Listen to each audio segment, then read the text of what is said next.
क्या आपने कभी सोचा है कि मांस खाना सच में पाप है, या बस समाज द्वारा बनाया गया एक डर? क्या कोई सच्चा सनातनी मांस नहीं खा सकता, या फिर यह सिर्फ एक आध्यात्मिक भ्रम है?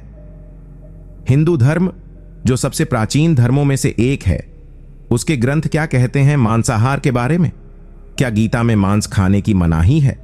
क्या ऋषि मुनि शाकाहारी थे या कुछ मांस भी खाते थे? और स्वयं परमहंस योगानंद, जिन्होंने पश्चिम में योग और आत्मज्ञान का दीप जलाया, उनका क्या कहना था मांस खाने को लेकर? इस वीडियो में हम 25 ऐसे सिद्धांत जानेंगे जो आपको स्पष्ट रूप से बताएंगे क्या मांस खाना वास्तव में पाप है या कुछ विशेष स्थितियों में धर्म सम्मत भी हो सकता है। तो वीडियो को अंत तक जरूर देखिए, क्योंकि आखिरी सिद्धांत आपके सोचने का नजरिया पूरी तरह बदल सकता है। सिद्धांत 1, अहिंसा परम धर्म। मांस भक्षण से आत्मा की संवेदनशीलता नष्ट होती है। हिंदू धर्म का मूल आधार है अहिंसा परम धर्म, अर्थात सबसे श्रेष्ठ धर्म है किसी को हानि न पहुंचाना।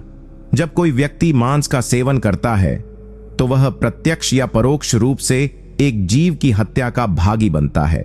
यह हत्या न केवल बाहरी रूप से होती है, बल्कि आत्मा की भीतरी संवेदनशीलता को भी कुंद कर देती है। परमहंस योगानंद जी कहते हैं कि मनुष्य का मन तभी आध्यात्मिक ऊंचाइयों को छू सकता है जब उसका शरीर और चित्त सात्विक हो। मांस भक्षण शरीर में तामसिक ऊर्जा को बढ़ाता है, जिससे क्रोध, आलस्य और वासना जैसी नकारात्मक प्रवृत्तियां जन्म लेती हैं। ध्यान की स्थिति में टिके रहने के लिए मन की निर्मलता आवश्यक है, और मांसाहार उस निर्मलता को धूमिल कर देता है। योगानंद जी स्पष्ट कहते हैं, यदि तुम आत्मा की आवाज सुनना चाहते हो तो पहले अपने आहार को शुद्ध करो। इसलिए मांस भक्षण केवल एक स्वाद की बात नहीं, बल्कि आत्मा के पतन की ओर पहला कदम हो सकता है। सिद्धांत 2, जो खाता है वही बनता है। आहार हमारे विचारों और संस्कारों को गढ़ता है। हिंदू दर्शन में यह गहराई से स्वीकार किया गया है कि जैसा आहार वैसा विचार। परमहंस योगानंद जी बार बार इस बात पर जोर देते थे कि मनुष्य जो खाता है उसका सीधा प्रभाव उसकी चेतना, मानसिक स्थिरता और आत्मिक ऊर्जा पर पड़ता है। मांस जो हिंसा, पीड़ा और भय से उत्पन्न होता है, उसमें वही ऊर्जा समाहित रहती है। जब हम उस भोजन को अपने शरीर में ग्रहण करते हैं तो वह ऊर्जा हमारे चित्त में प्रवेश कर जाती है। धीरे धीरे व्यक्ति की सहानुभूति कम होने लगती है, करुणा समाप्त होने लगती है और उसका मन स्थूल विचारों में उलझ जाता है। योगानंद जी ने पश्चिम में हजारों शिष्यों को सिखाया कि ध्यान और आत्मज्ञान की राह पर चलने वाला व्यक्ति यदि सात्विक भोजन न अपनाए तो उसकी चेतना कभी उच्चतम स्तर पर नहीं पहुंच सकती। इसलिए शुद्ध और अहिंसक आहार केवल शरीर के लिए नहीं, आत्मा की उन्नति के लिए भी अनिवार्य है। सिद्धांत 3, हिंसा का कर्मफल अवश्य भोगना पड़ता है, चाहे वह प्रत्यक्ष हो या अप्रत्यक्ष। हिंदू धर्म में कर्म का सिद्धांत अटल और अविचल है। जो जैसा करता है वैसा ही फल पाता है। यदि कोई व्यक्ति किसी जीव की हत्या करता है तो वह तो सीधा हिंसा का भागी है, लेकिन यदि कोई मांस खा रहा है तो वह उस हत्या को प्रोत्साहित कर रहा है, और धर्मशास्त्रों के अनुसार वह भी उसी पाप का भागी बनता है। परमहंस योगानंद जी स्पष्ट कहते हैं कि ब्रह्मांड के नियम बड़े गहरे और सूक्ष्म हैं। वह केवल इस बात को नहीं देखते कि तुम्हारे हाथ से क्या हुआ, बल्कि यह भी देखते हैं कि तुम्हारी इच्छाओं, वासनाओं और विकल्पों से कौन सा कार्य संपन्न हुआ। जब कोई जीव मरता है तो उसका भय, पीड़ा और छटपटाहट उस मांस में बस जाती है। जो व्यक्ति उस मांस को खाता है वह उस ऊर्जा को आत्मसात करता है और उस हिंसा के कर्मफल का हिस्सा बनता है। योगानंद जी कहते हैं, प्रेम, करुणा और अहिंसा ही वह सेतु हैं जो आत्मा को ईश्वर तक पहुंचाते हैं। मांसाहार उस सेतु को तोड़ देता है। इसलिए मांस खाना केवल भोजन नहीं, एक कर्म है, और हर कर्म का फल निश्चित है। सिद्धांत 4, सच्चा योगी कभी मांस नहीं खाता। आत्मा की जागृति के लिए आहार का शुद्ध होना अनिवार्य है। परमहंस योगानंद जी के अनुसार जो व्यक्ति आत्मज्ञान की ओर बढ़ना चाहता है उसे सबसे पहले अपने शरीर और चित्त को शुद्ध करना होता है, और इसकी शुरुआत होती है भोजन से। योग एक साधना है जो केवल आसनों या ध्यान तक सीमित नहीं, बल्कि पूरे जीवन शैली का शुद्धिकरण है। मांस, जो हिंसा और मृत्यु से उत्पन्न होता है, उस ऊर्जा को अपने भीतर लेने का मतलब है आत्मा को बोझिल बनाना। योगी का मार्ग अत्यंत सूक्ष्म होता है, जहां विचारों की भी शुद्धता आवश्यक होती है। जब कोई मांस का सेवन करता है तो उसकी चेतना स्थूल हो जाती है और ध्यान की गहराइयों में जाना कठिन हो जाता है। योगानंद जी कहते थे, जिसने मांस से तौबा नहीं की वह प्राणायाम तो कर सकता है, लेकिन आत्मा की तल्लीनता में कभी स्थिर नहीं हो सकता। सच्चे योगी के लिए आहार न केवल शरीर को चलाने का माध्यम है, बल्कि वह साधना का एक गूढ़ हिस्सा है जो उसकी ऊर्जा को नियंत्रित करता है। इसलिए आत्म जागृति चाहने वाला कभी भी उस भोजन को नहीं अपनाता जो किसी की मृत्यु से प्राप्त हुआ हो। परमहंस योगानंद जी कहते हैं कि मनुष्य की सबसे दिव्य शक्ति है उसकी करुणा। जब वह किसी दूसरे प्राणी के दुख को अपना समझता है, तभी उसकी आत्मा जागृत होती है। लेकिन मांस भक्षण उस करुणा को धीरे धीरे मार देता है। जब एक व्यक्ति बार बार उस मांस को खाता है जो किसी जानवर की वेदना से निकला है, तो उसका चित्त धीरे धीरे कठोर बनता जाता है। वह दूसरों की पीड़ा को अनदेखा करना सीखता है और यही भावना धीरे धीरे उसके व्यवहार, विचार और संबंधों में उतर जाती है। योगानंद जी कहते हैं कि मांसाहार व्यक्ति को केवल शारीरिक रूप से नहीं, भावनात्मक और आत्मिक रूप से भी विकृत करता है। वह मनुष्य जो जीवों के रक्त और मांस को अपने शरीर का हिस्सा बना लेता है, वह ईश्वर से जुड़े उस करुणामयी तार को धीरे धीरे काटता चला जाता है। एक ऐसा व्यक्ति जो भोजन में हिंसा को स्वीकार करता है, वह जीवन में भी अनजाने में क्रूरता, कठोरता और स्वार्थ को अपनाने लगता है।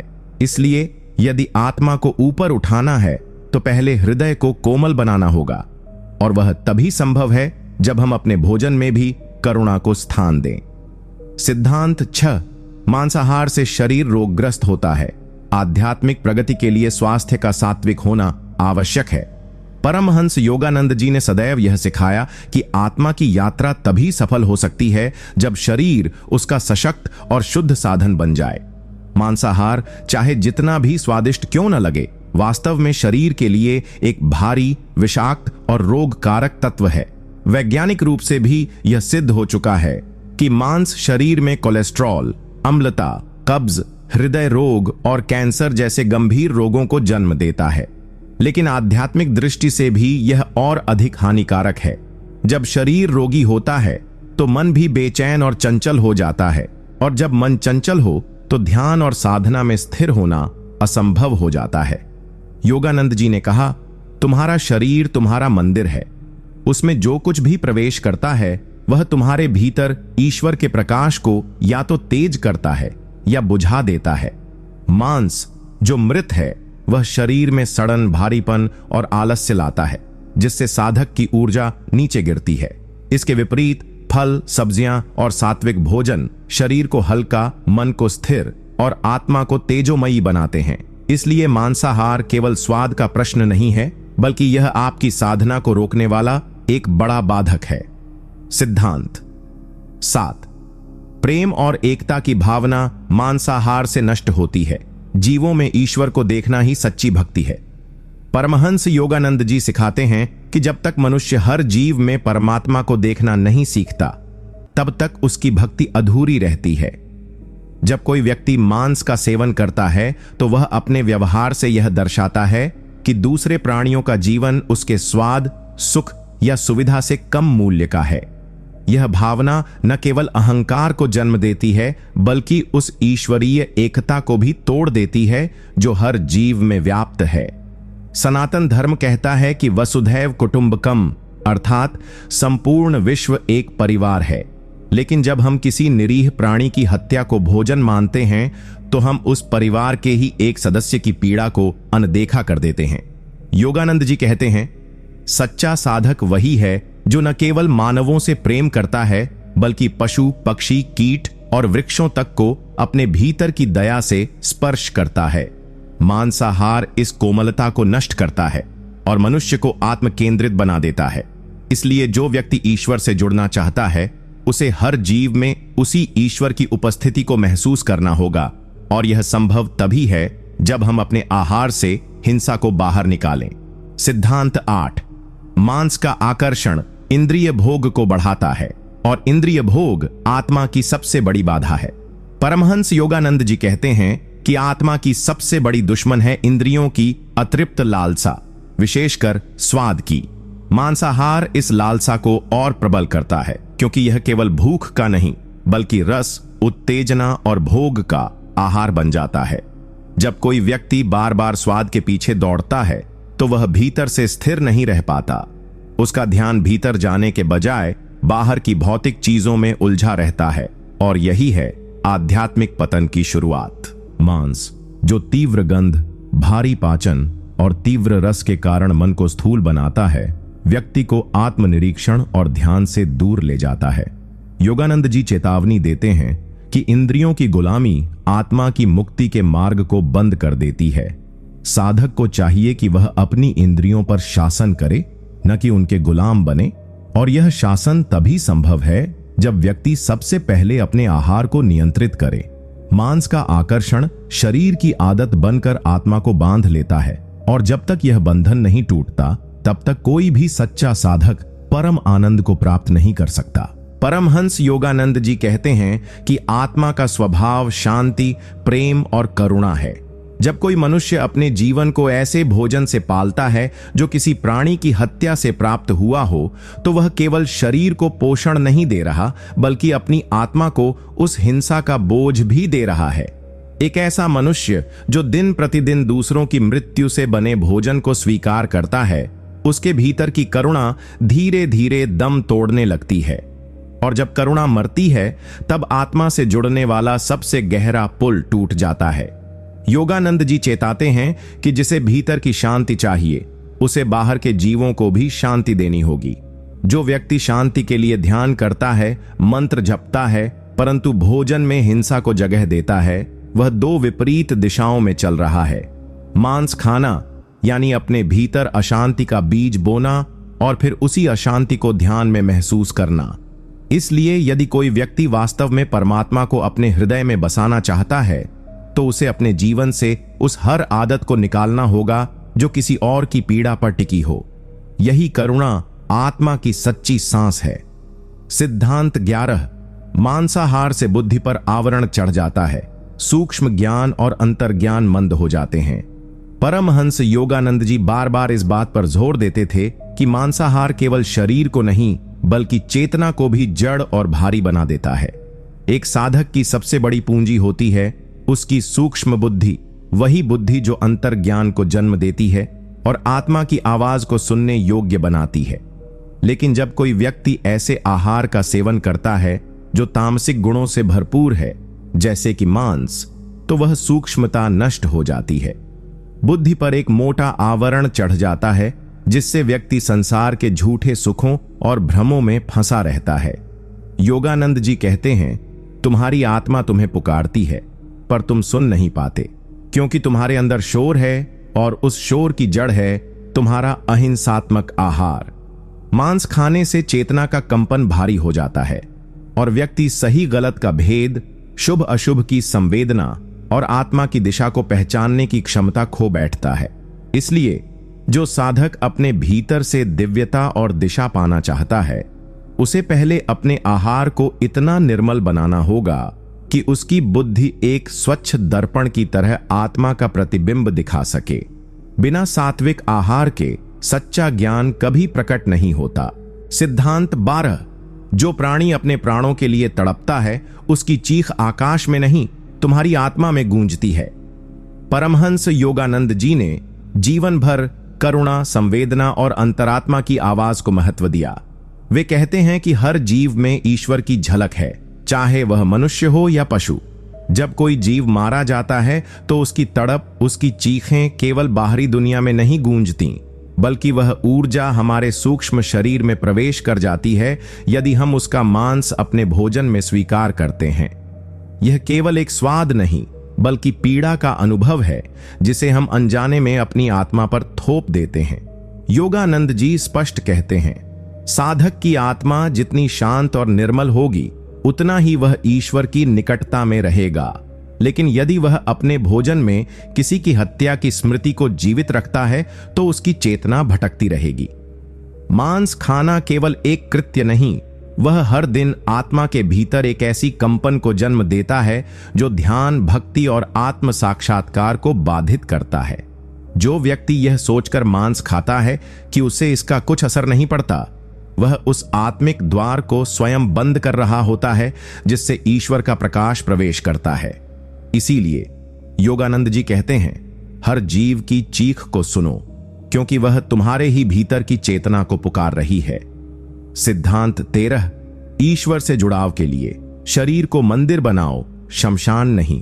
परमहंस योगानंद जी कहते हैं कि मानव शरीर एक दिव्य यंत्र है, एक मंदिर है जहां आत्मा और परमात्मा का मिलन संभव होता है।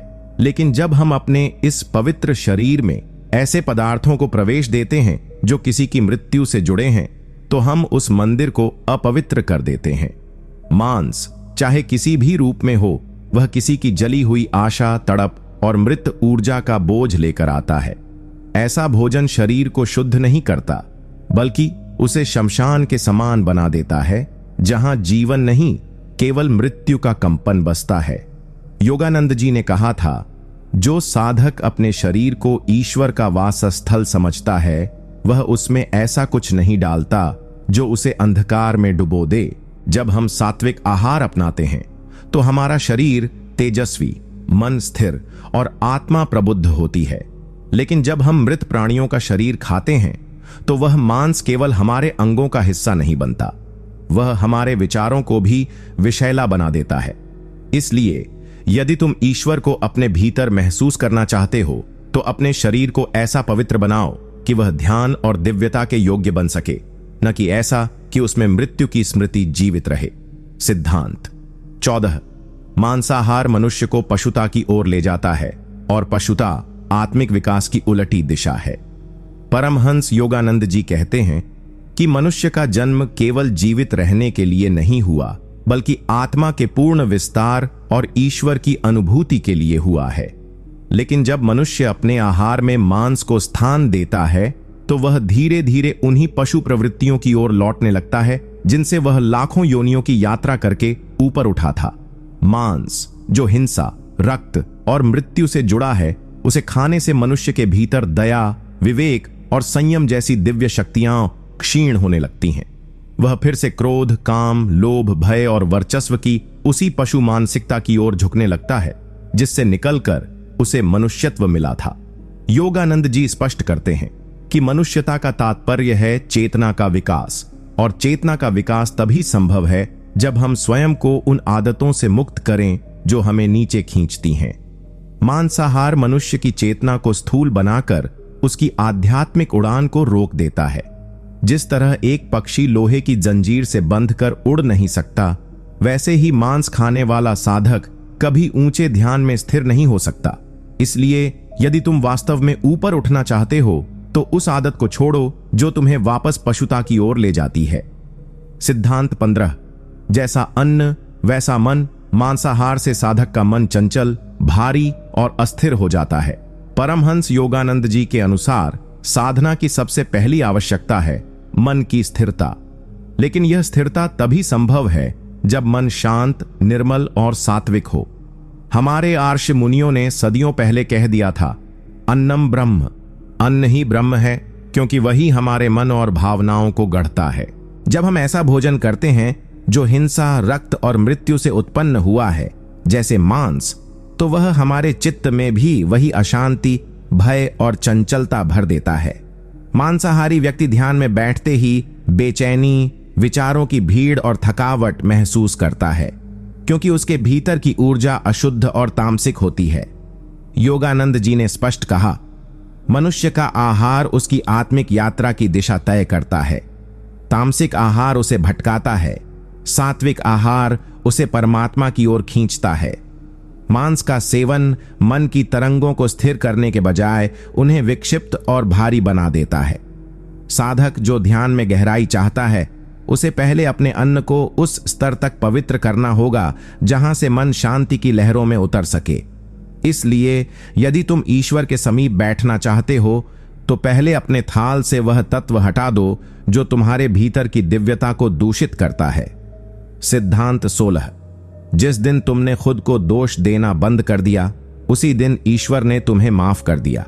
परमहंस योगानंद जी बार बार यह बात कहते हैं कि आत्मा कभी पापी नहीं होती, केवल अहंकार और भ्रम की परतें उस पर चढ़ जाती हैं। जब इंसान खुद को बार बार दोषी मानता है तो वह अपनी चेतना को नीचे गिराता है और ईश्वर से दूरी बना लेता है। योगानंद जी कहते हैं कि ईश्वर एक करुणामय पिता की तरह है जो अपने बच्चे के गिरने से क्रोधित नहीं होता बल्कि उसे उठाने के लिए तत्पर रहता है। लेकिन जब बच्चा खुद को ही गिरा हुआ मानने लगे और अपने ही अपराध बोध में डूब जाए तो वह उस हाथ को देख ही नहीं पाता जो उसे उठाने के लिए बढ़ा हुआ है। आत्मिक विकास में सबसे बड़ी बाधा गिल्ट है। यह हमें वर्तमान से काट देती है और आत्मा की चेतना को कुंद बना देती है। योगानंद जी समझाते हैं कि ईश्वर से क्षमा मांगने का सबसे बड़ा तरीका यह है कि हम खुद को क्षमा करें, खुद को स्वीकार करें और आगे बढ़ें। जब तुम अपने भीतर यह कह पाते हो, मैं ईश्वर की संतान हूं, मैं त्रुटियों से बड़ा हूं, तभी तुम्हारी आत्मा उड़ने लगती है। खुद को सुधारो, लेकिन खुद से घृणा मत करो, क्योंकि जैसे ही तुमने खुद को प्रेम करना सीखा, ईश्वर के द्वार अपने आप खुल जाते हैं। सिद्धांत 17। जिसे अपने विचारों पर नियंत्रण नहीं, वह अपने भाग्य पर भी नियंत्रण नहीं पा सकता। परमहंस योगानंद जी कहते हैं कि हमारी सोच ही हमारे भाग्य का बीज है। हम जैसा सोचते हैं वैसा ही धीरे धीरे हमारा जीवन बनता जाता है। विचार कोई तात्कालिक घटना नहीं है, यह एक सूक्ष्म ऊर्जा है जो हमारे चारों ओर एक आभा मंडल बनाती है और ठीक उसी प्रकार की परिस्थितियों को आकर्षित करती है।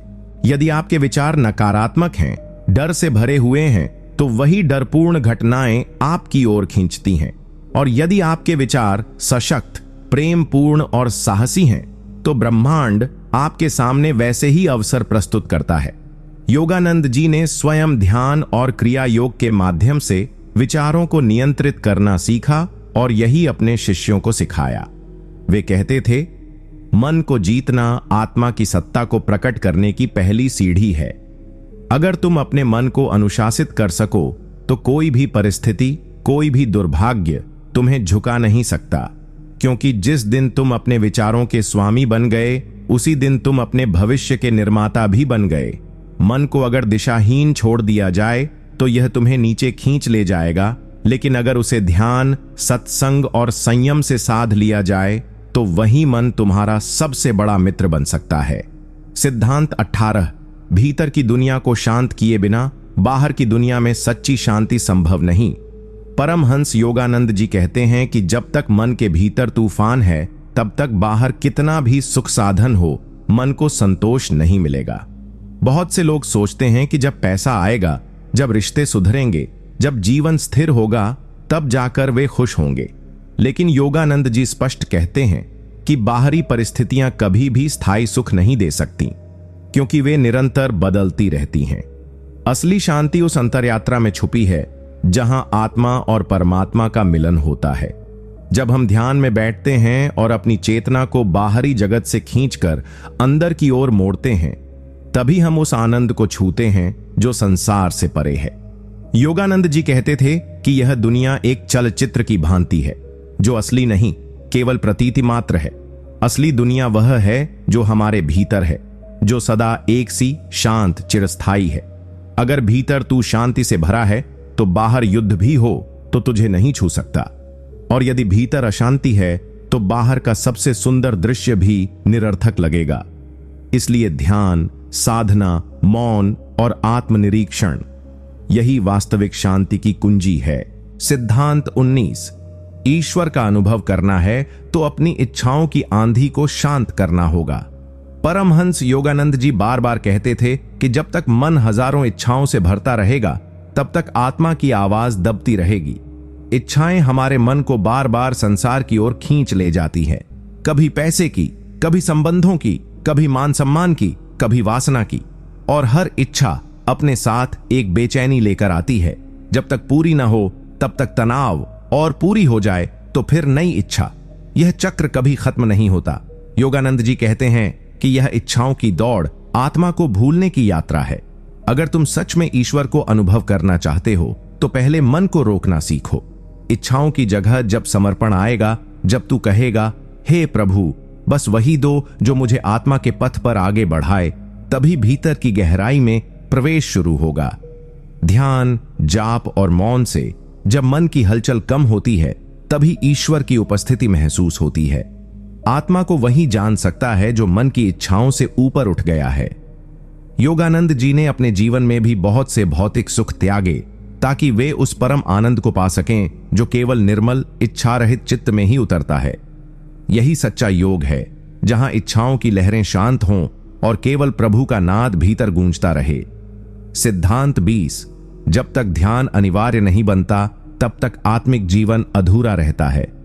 परमहंस योगानंद जी मानते थे कि ध्यान कोई विकल्प नहीं है, यह आत्मा का श्वास है। जैसे शरीर के लिए सांस जरूरी है, वैसे ही आत्मा के लिए ध्यान जरूरी है। बहुत से लोग सोचते हैं कि कभी कभार ध्यान कर लेना काफी है, लेकिन योगानंद जी कहते थे कि जब तक ध्यान जीवन का केंद्र नहीं बनता, तब तक आत्मिक उन्नति अधूरी रहेगी। ध्यान से मन के विकार समाप्त होते हैं, आत्मा की आवाज स्पष्ट होती है और ईश्वर का अनुभव साक्षात रूप लेता है। योगानंद जी ने क्रिया योग को इसीलिए विश्व को दिया, क्योंकि वह आत्मा को ईश्वर से जोड़ने की सबसे सीधी और शक्तिशाली विधि है। ध्यान से केवल शांति नहीं मिलती, बल्कि आत्मा की दिव्यता का दरवाजा खुलता है। ध्यान एक अभ्यास नहीं, एक प्रेम है। प्रभु से मिलने की तड़प का मार्ग है। जब ध्यान तुम्हारे लिए उतना ही जरूरी हो जाए जितना कि खाना, पानी या नींद, तब समझो कि तुम सचमुच आत्मा के मार्ग पर चल रहे हो। योगानंद जी स्वयं प्रतिदिन घंटों ध्यान करते थे और उन्होंने अपने शिष्यों से भी यही अपेक्षा की कि वे ध्यान को सर्वोपरि रखें। ध्यान से ही मन वश में आता है, विकार गलते हैं और आत्मा प्रभु में विलीन होती है। जब ध्यान कोई आदत नहीं बल्कि जीवन का आधार बन जाए, तब प्रभु की कृपा स्वतः बरसने लगती है। सिद्धांत 21। दुख से भागो मत, उसे ईश्वर की ओर जाने की सीढ़ी बनाओ। परमहंस योगानंद जी का यह गूढ़ सिद्धांत बहुत ही गहरे अर्थ रखता है। वे कहते थे कि जीवन में जो भी दुख आता है, वह आत्मा को जगाने के लिए आता है। दुख कोई शाप नहीं, बल्कि प्रभु का संकेत है कि अब समय है भीतर लौटने का। बहुत से लोग दुख आने पर ईश्वर को कोसते हैं या जीवन से भागने लगते हैं, पर योगानंद जी सिखाते हैं कि जिस क्षण तुम दुख को एक अवसर की तरह देखना शुरू करते हो, उसी क्षण वह तुम्हारे भीतर प्रकाश उत्पन्न करता है। उन्होंने कहा कि जब जीवन आसान होता है तब व्यक्ति सोया रहता है, लेकिन जब पीड़ा आती है तब आत्मा पुकारती है, प्रभु मुझे बचाओ। यही पुकार ध्यान, प्रार्थना और भक्ति की सच्ची शुरुआत होती है। दुख हमें झूठे अहंकार को तोड़ने, माया से मुक्त करने और ईश्वर की गोद में लौटने का मार्ग दिखाता है। योगानंद जी ने स्वयं अनेक कष्टों का सामना कर हंसते हुए कहा था कि जब तुम दुख में मुस्कुरा सकते हो, तब जानो कि तुम्हारी आत्मा प्रभु से मिलन के निकट है। उन्होंने हमें सिखाया कि दुख से डरना नहीं है, बल्कि उसे ध्यान और भक्ति से रूपांतरित करना है। हर आंसू, हर चोट, हर असफलता तुम्हें भगवान तक पहुंचाने वाली सीढ़ी है, अगर तुम उस मार्ग पर चलना चुनो। सिद्धांत 22। ईश्वर से सच्चा संबंध वही है जो स्वार्थ रहित प्रेम पर टिका हो। परमहंस योगानंद जी बार बार कहते थे कि सच्चा प्रेम वही है जिसमें कोई शर्त न हो, कोई स्वार्थ न हो, और यही नियम ईश्वर से संबंध बनाने में सबसे अधिक महत्वपूर्ण होता है। बहुत से लोग ईश्वर की पूजा करते हैं, जाप करते हैं, मंदिरों में जाते हैं, लेकिन भीतर से केवल तभी जब कोई समस्या आती है या कोई इच्छा अधूरी रहती है। योगानंद जी ने ऐसे प्रेम को व्यापारिक प्रेम कहा है, जिसमें भक्त कहता है, प्रभु मुझे यह दो तो मैं आपकी पूजा करूंगा। लेकिन ऐसा प्रेम परमात्मा को नहीं छूता। उन्होंने सिखाया कि ईश्वर को प्रेम करो वैसे ही जैसे मां अपने बच्चे को करती है, बिना किसी अपेक्षा के, केवल उसकी उपस्थिति में आनंद लेकर। जब प्रेम शुद्ध होता है, जब आप ईश्वर से कुछ मांगने नहीं बल्कि केवल उसका सानिध्य पाने के लिए भीतर उतरते हो, तभी आत्मा और परमात्मा का सच्चा मिलन होता है। योगानंद जी कहते थे कि ईश्वर को कोई भौतिक वस्तु नहीं चाहिए, उसे केवल तुम्हारा हृदय चाहिए, पूर्ण समर्पण के साथ।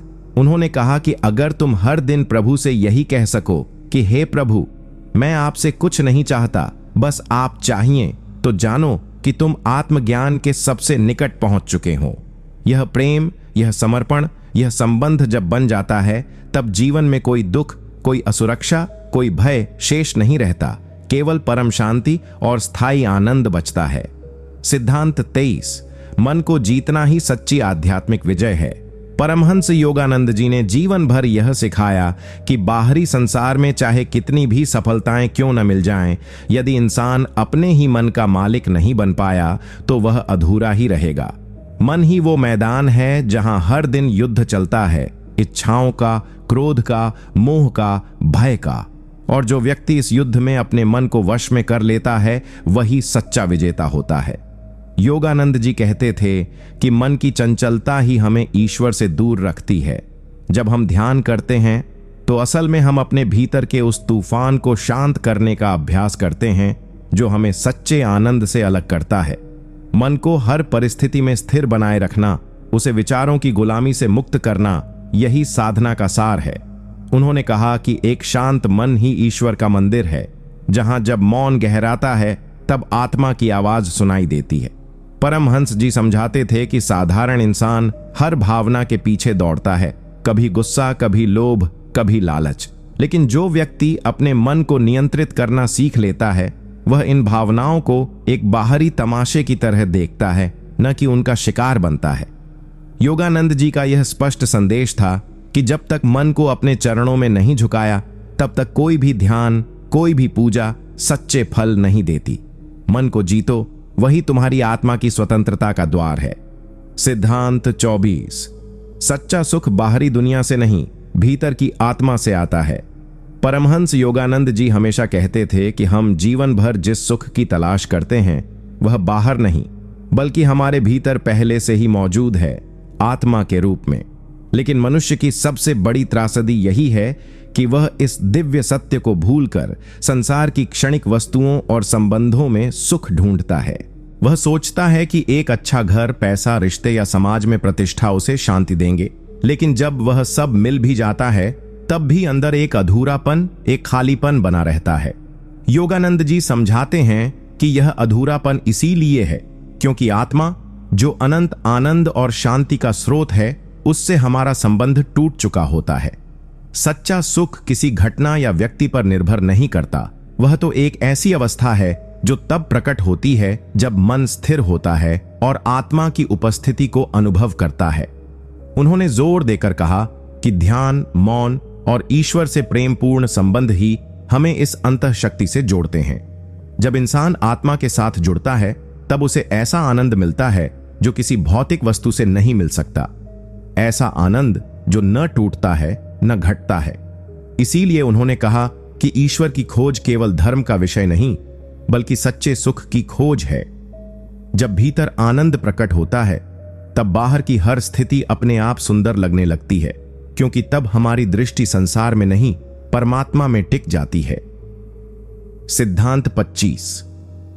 अपने विचारों को नियंत्रित करो, क्योंकि वही तुम्हारा भाग्य बनाते हैं। परमहंस योगानंद जी ने गहराई से समझाया कि हमारी सोच ही हमारे जीवन की दिशा तय करती है। अगर विचार नकारात्मक, डर भरे या विक्षिप्त हैं, तो चाहे बाहरी परिस्थिति कितनी भी अनुकूल क्यों न हो, जीवन में संघर्ष और दुख बना रहेगा। उन्होंने कहा कि हर विचार एक सूक्ष्म शक्ति है, एक बीज जो धीरे धीरे कर्मों के माध्यम से फल देता है। यदि हम बार बार चिंता करते हैं, तो चिंता जीवन का हिस्सा बन जाती है। यदि हम प्रेम, करुणा और शांति के विचारों में जीते हैं, तो वह हमारी आत्मा का स्वभाव बन जाता है। योगानंद जी चेतावनी देते हैं कि अनियंत्रित विचार हमें बर्बादी की ओर ले जा सकते हैं, जबकि नियंत्रित और ऊर्जावान विचार हमें आत्मिक उन्नति और सफलता दिलाते हैं। उन्होंने ध्यान, स्वाध्याय और सत्संग को विचारों की शुद्धि का मार्ग बताया। जब मन सकारात्मक ऊर्जा से भर जाता है, तो शरीर, संबंध और भाग्य भी उसका अनुसरण करते हैं। उन्होंने कहा कि ईश्वर ने मनुष्य को एक दिव्य शक्ति दी है, विचार निर्माण की शक्ति, जिसे सही दिशा में लगाया जाए तो हम किसी भी अंधकार को प्रकाश में बदल सकते हैं। इसलिए उन्होंने हर शिष्य को यह अभ्यास करने की सलाह दी कि प्रतिदिन अपने विचारों का निरीक्षण करो, नकारात्मक को त्यागो और दिव्यता, विश्वास और प्रेम को बार बार मन में दोहराओ।